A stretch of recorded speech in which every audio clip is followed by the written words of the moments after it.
and an owner of a lot of Keller Williams offices to get it fixed, though. That's right, exactly. So tell me how I can best help you guys. Well, you're kind of one of our heroes, and I'm going to turn over to Adam here in a second, but we've been getting a lot of our heroes on the phone and talking to them. And I think now we have this great opportunity to focus on some things that frankly we were too busy for before. Absolutely. Right? And you made that decision many years ago that you were going to make passive income your one thing. And in the time we have, maybe you can talk to us about how we can start to assess that, make that a priority, and what's the lead domino? Yeah, boy, so true. And I really think this virus is going to wind up being a blessing for a lot of people. I always think, first of all, when something is, really hard, there's always a blessing that's going to come someday. It's just not right in the middle of all of it right now. But for a lot of people, honestly, Adam, this will be their wake-up call. Like mine and my husband's wake-up call came in the late 80s when we were not prepared for a crisis that hit the economy in Texas, Oklahoma, and Arkansas. And it was such a devastating experience, and not like this in the fact that, people were losing lives. However, people did take their lives because of, in every situation where people have financial crisis, there's actually people that take their lives because of that. So, but it was so devastating and so hard, really burned lessons into us that we never forgot. And so, this is kind of what I've thought about every single day since COVID-19. This will be, I think, the greatest wake-up call for people that we may ever have, because in 2008, 2009, it didn't affect everybody. 1987, 88, 89, the late 80s, early 90s, that didn't affect everybody. And so this is one that is the same and yet different because it's affecting so many more people. I was just talking to my trainer the other day, and I said to her, because her and I had been having conversations off and on. I had given her our book Hold, and we had talked off and on about building wealth and passive income. And it's one of those things where she's like, I know I need to do it. I know I need to do it. I know I need to do it. And she did a virtual workout with me the other day, and she goes, I go, I'm kind of just, I want to talk this through with you because I want to be prepared to help people when we come out of this COVID-19 to really get serious about building wealth and passive income, because that's always been my message. It's always been my hill I want to take. And, but now more than ever, I feel like the ears are going to be more open to it again. And she said, you're absolutely right. She said, she said, I realized real quick that without my mother having a business that I could step into, I would be totally, in a really bad place. She said, and she said, I feel like now I'm more than ever, I'm ready to get this message because of the situation I'm in, because of this and because I wasn't prepared. And so I said, well, two things. I think the good news is people are going to want to be healthier in case these things happen. The ones that are surviving are healthier people, and to most degrees, not 100%. And the ones that are not struggling as bad through this are financially healthy and secure.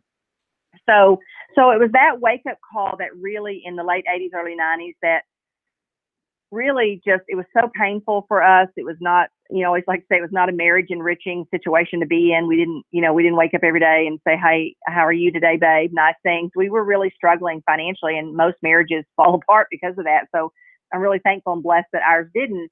But again, having gone through that, it reminded us that every opportunity we get that is a passive income opportunity, we should take advantage of it.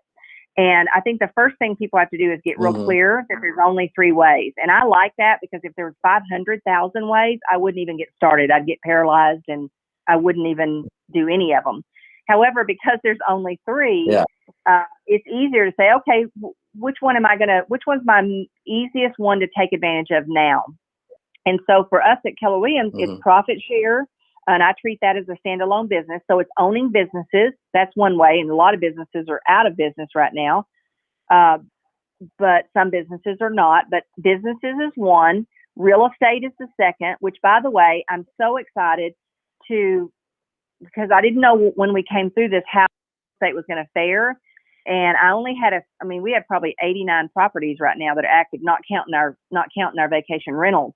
And only about 4 of those people were in trouble. And I think pretty much all 4 of those went out and got another job. So it just proved to me again that real estate is a great opportunity for us, even in situations like this, to create wealth and passive income. And then my favorite, which we can do right now because it doesn't take any money or anything else, is profit share.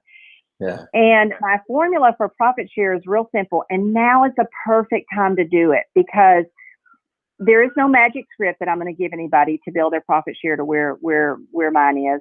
I'm going to tell you it's the same formula I use to build my real estate practice to 200 transactions a year.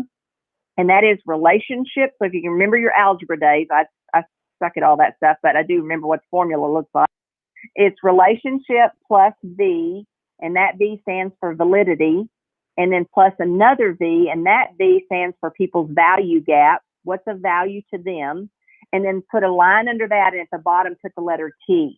And what that T stands for is over time. So if I will go build great relationships that I enjoy building and helping those people achieve whatever their value gaps are, and I've got the validity to get in relationship with those people, or I know how to use validity that's not my own, then I can get in a conversation with people, ask great questions, figure out what their value gap is. And then once I find their value gap, I just use tools and things that I've learned and have through KW and just start dropping those into those value gaps.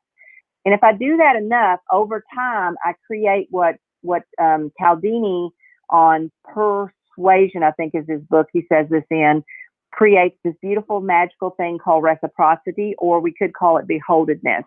Yeah. And beholdedness is where when you give and give and give to someone, they can't stand it. So they want to try to figure out how to give back to you. So the way that they're going to give back to us is when I build the relationship deep enough and I ask those people to take a big step, they're going to do it out of that beholdedness to me. So let me give you an example of that in today's terms, okay? So I would probably pick up the phone. I'd pick 5 people, no more than 5, a few above my production, a few below my production, and a few right at my production. And the reason I do that is because you got natural validity to those people. So you say, well, how do I have validity to someone who produces a little bit more than me? Well, you have tools and things that at KW that they don't have where they are. And so that's going to create more validity for you because you have those tools and they don't. Your life experiences, I like to say this about validity. Everybody has it and nobody thinks they do. So your validity gives you, it's what allows people to want to have a conversation with you. So your knowledge, your experience, your language, your conversation, books that Keller Williams has written like MREA, Shift, Hold, Millionaire Real Estate. All those books give you validity because they're tools that you have available to you. Any class you've ever been to with KW, you've got that manual somewhere on your shelf. Well, now we're going to pull it out and pull things out of it and drop it into people's value gaps. Got it? Yeah. So what I'm going to do is my 2 favorite ways to start a conversation is this. 1, a compliment. Now, the thing about a compliment is it has to be genuine and true. I never want to fake a compliment. People see right through that. But you can always think of a compliment for someone. If you look hard enough and think hard enough, you'll find a compliment. And I always like to say this about compliments. Nobody ever gets enough of them, and nobody ever minds a new one.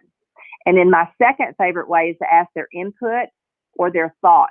Now, this is perfect timing for right now because I might pick up the phone and say, hey, Adam, this is Linda. And by the way, I leave the words Keller Williams and KW out as much as I possibly can because this is not about Keller Williams. This is not about the Keller Williams anything.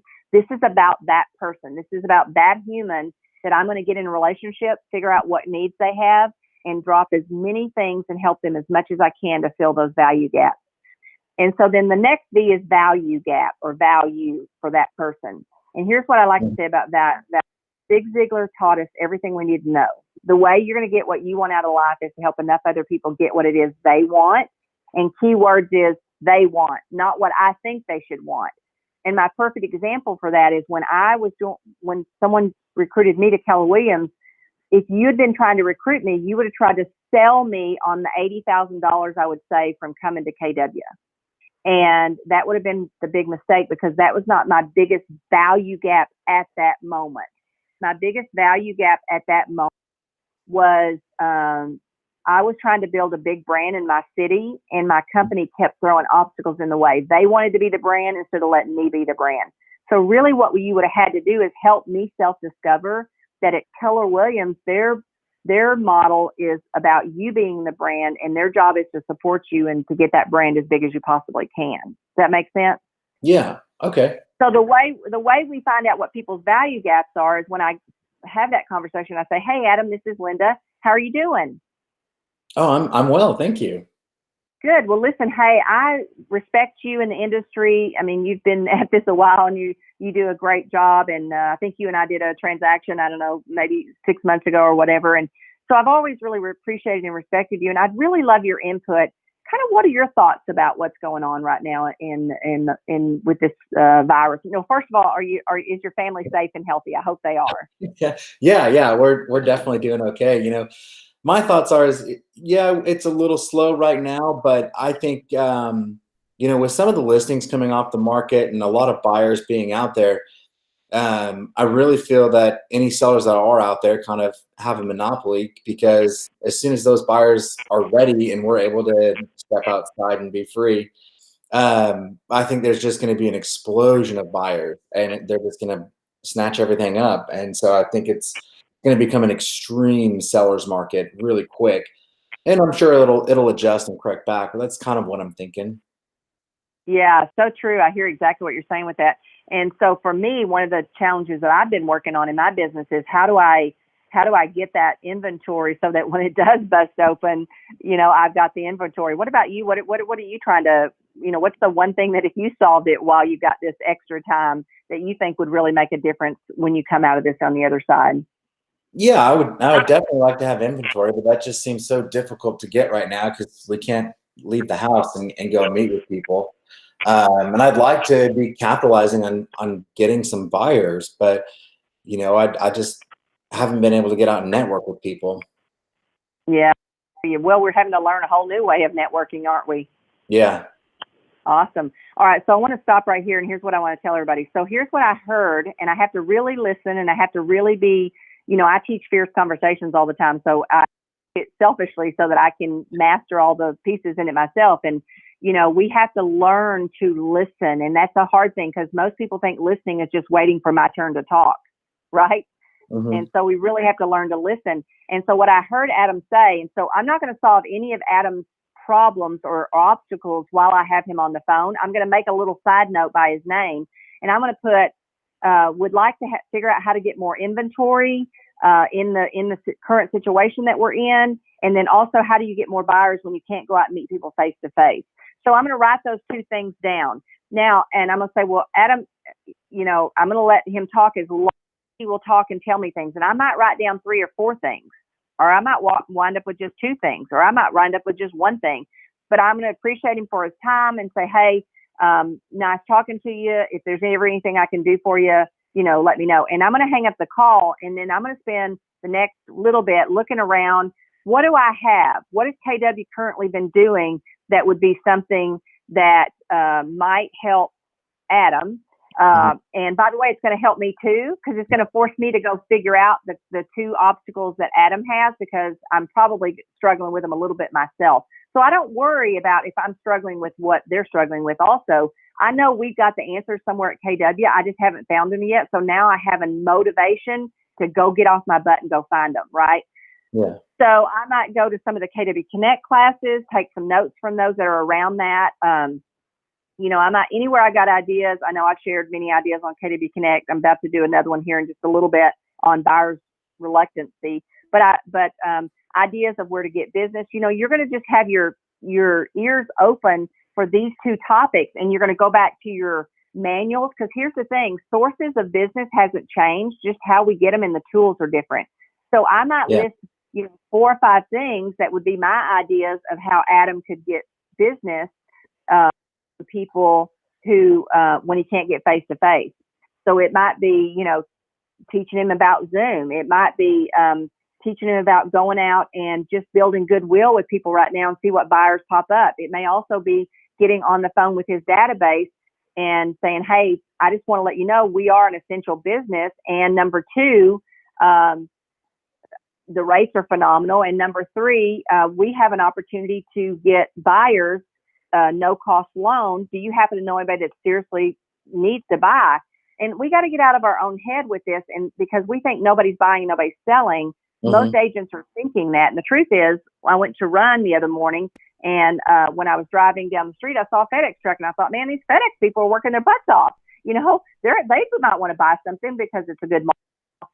So, you know, it's going to force you to do some good things you need to do too to help this other person. And, you know, they say the best thing you can do in a crisis is take the focus off you and put it on someone else. So this is perfect timing for this. So I wouldn't pick more than 5 people. I might start with 1 to start trying this activity with. So then I would call Adam back in a couple of days and I'd say, hey, Adam, this is Linda. I was just thinking about our conversation the other day and I found some great material. And I don't know if you'd be offended or not, but I'd be happy to share it with you. That kind of was around what you and I talked about. You know, how do I get more buyers in a place where I can't go get face to face?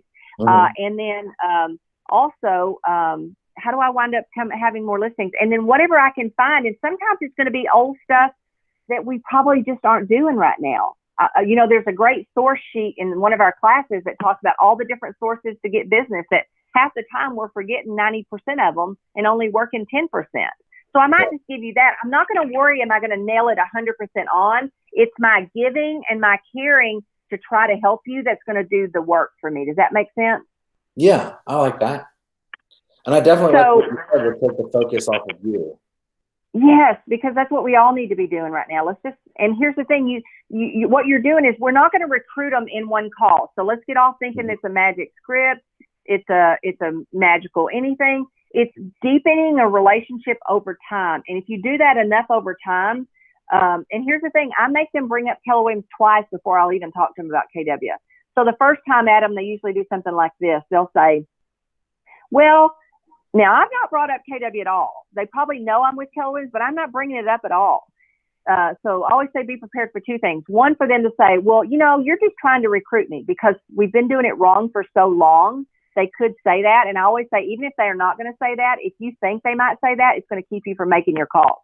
So, okay, I'm going to give you the script of what you're going to say if anyone does that.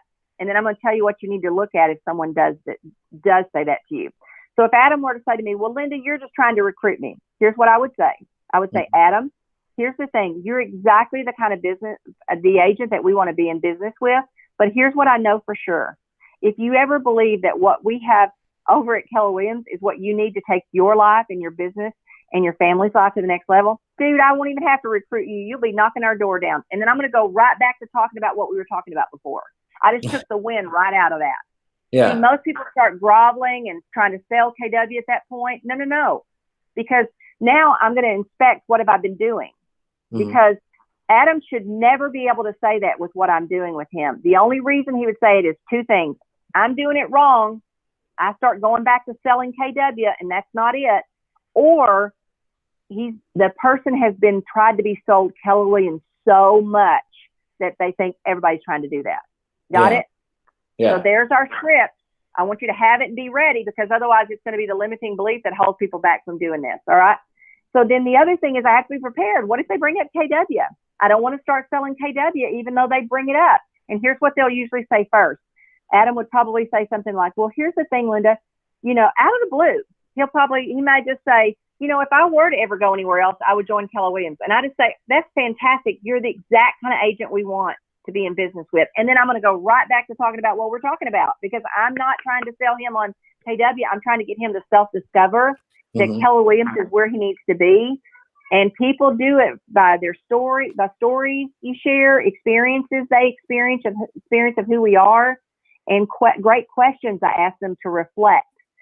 So one of the things we're doing right now is we're inviting people to our live Zoom classes that we've been doing. We've done 4 now in our region. And if you were already starting this relationship with somebody and you happen to say to them, if I've already invested a little bit in Adam, I could say, hey, Adam, I was thinking about you the other day. And I thought this might be something you'd be interested in. So I hope that you won't be offended, but I'd love for you to join us. We've got some of our top producers going to share what they're doing right now. What are some of their tactics? A few of us are getting together to do that. So if you wouldn't be offended, I'd be happy to send you a link so you can join us. And I'm just going to do that. And so now I'm filling that gap that he has, and I'm building that reciprocity and that beholdenness. And I don't know when the timing's going to come up, and I'm not going to be attached to that because I'm going to be doing this now, and I'll be doing this 10 years from now. So if Adam gets it today, great, awesome. I love it even better. But if it takes him 10 years, so be it. My life is going to be still where it is doing what I'm doing. Does that make sense? Yeah, that's great. Hey, Linda, I got a question for you if it's okay. Yeah. I'm listening to this script, and really, except for a couple of times, how is this different than us going for a listing? Not at all. It's not at all. It's the same thing. The same formula I use to build a real estate business to over 200 transactions a year, and I was able to turn it over to my brother-in-law, and for 20 plus years, it's given me money still, is this formula. Relationship. Listen to any podcast or any leader right now. What are they telling you? Pour into relationships. By the way, that's what you should be doing all along anyway, but now's even more opportunity and more appropriate than ever. Hey, how are you doing? And I'm sorry, Adam, I'm at such a high D. I'm trying to get all this into you guys. I would always start with, hey, I hope you and your family are okay. And now that for a D, that means I got to slow down and think about that. But I would always start there, especially in a time like this. And I've got a recruit that's on my voicemail that I've got to return the call, that I left him a voicemail and said, hey, I just am checking in. I really respect you in the industry.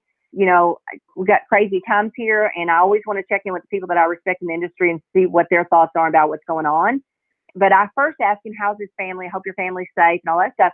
And he left me the nicest message. You just couldn't believe that I reached out to him during these times. And so you have to do this in a way that you're not trying to stand around the corner and say, gotcha. That's not going to work. And there's nothing magical you can say to make them say, oh, I'm so glad you called. I'm coming over today. They're not going to do that. So this is a long-term play. This is an infinite game. And that's how you get lots of profit share over time. That's awesome.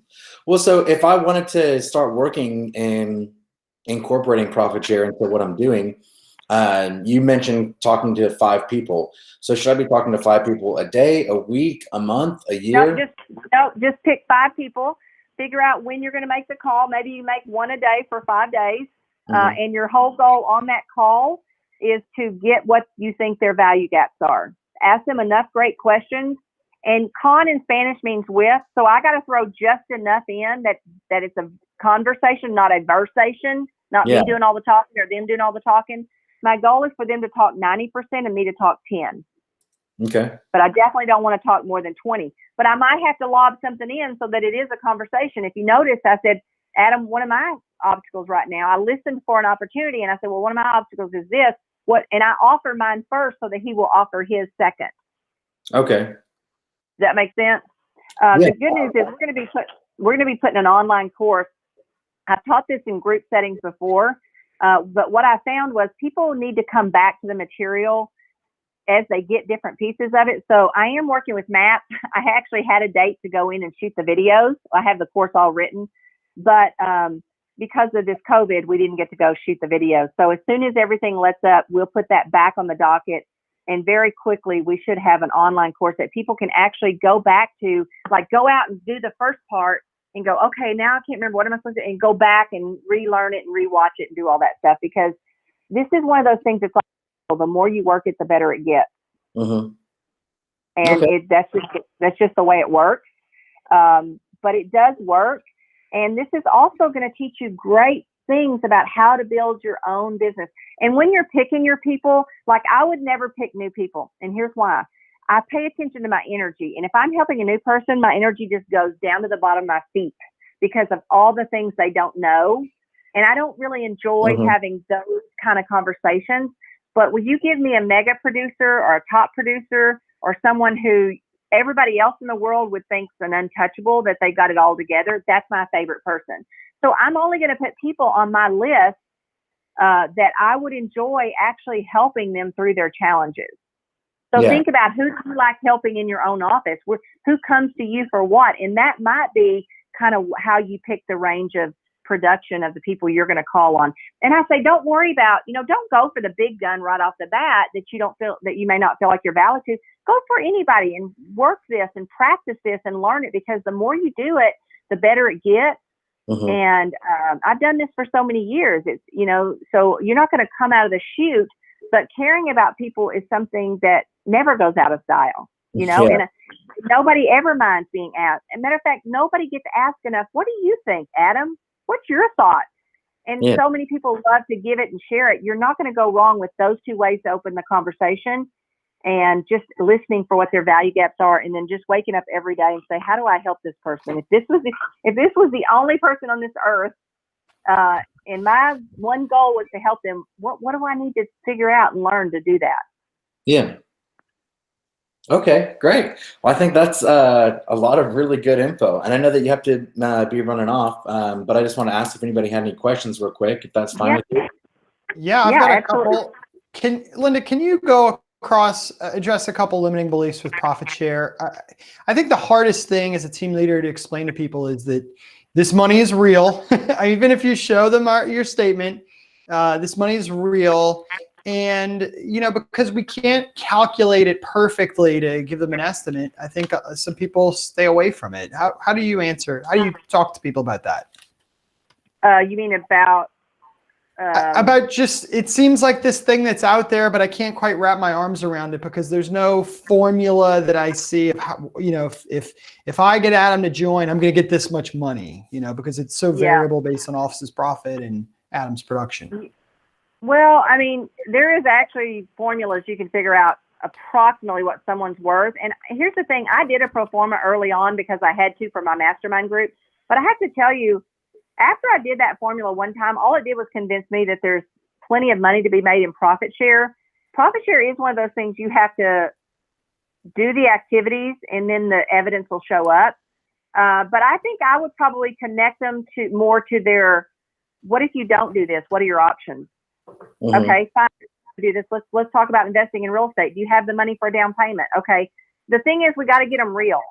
And this COVID-19 is a great opportunity to say, do you wish that you were in a better financial place during this situation? I just asked them great questions. And here's the thing: you can guesstimate it's probably somewhere around $1,000 to $2,000 depending on the market center that they bring. But I find at the end of the day, that isn't what's going to drive people really to do it. What's going to drive them to do it is, what do they want to move away from in another situation like this? What if they don't do this? Let's fast forward your life 20 years. You keep doing exactly what you're doing. Tell me what you got. Are you happy with that? What's your backup plan if you don't do profit share? What if profit share did work and you didn't do anything about it? How are you going to feel? I mean, I would just really walk them through, why is this important to them? Because until they connect with that, it won't matter how much money they get off each person. You know what I mean? Great point. So if I've been an agent for 5 years with Keller Williams, what have I missed out on? If I don't have anyone in my downline, what do you think I've missed out on? Well, it depends on tuition payments.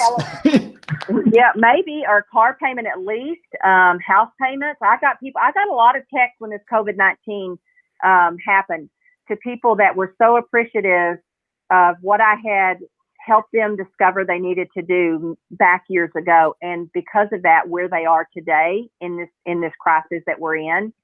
So, it depends. Everybody's motivated by something different. Some are motivated to move towards something. Some people are motivated to move away from something. And so you got to figure out which one are they motivated by. And the best way to do that is just take them through a great exercise of questions. Just ask a lot of questions. Let's just say, hey, let's just spend a little bit of time thinking about your life 10 years from now, 15 years from now, and 20 years from now.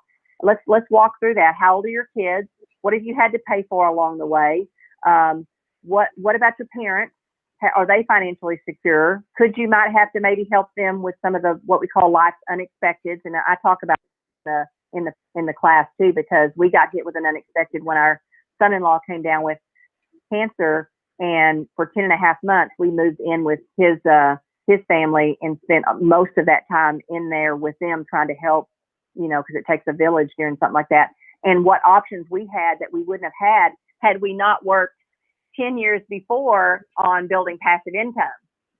So, so helping people move to a place of what will my life look like if I don't do this might drive some of them, I'm guessing. And again, people do what they self-discover. We're not good enough to make an agent, a buyer buy, a seller sell, an agent join, or an agent get our profit share. We can only do our best to help them self-discover and think differently about what activities they need to be doing now to prepare for their future. Great. I think that was very helpful. Did you have any other questions? I have a question, may I? Yeah. Yes. So, thank you very much. This has been very insightful. You had given us the original formula: relationship plus validity plus value gap, and then you said something in the denominator, and I didn't understand what that was. And then you draw a line under that and put the letter T for time.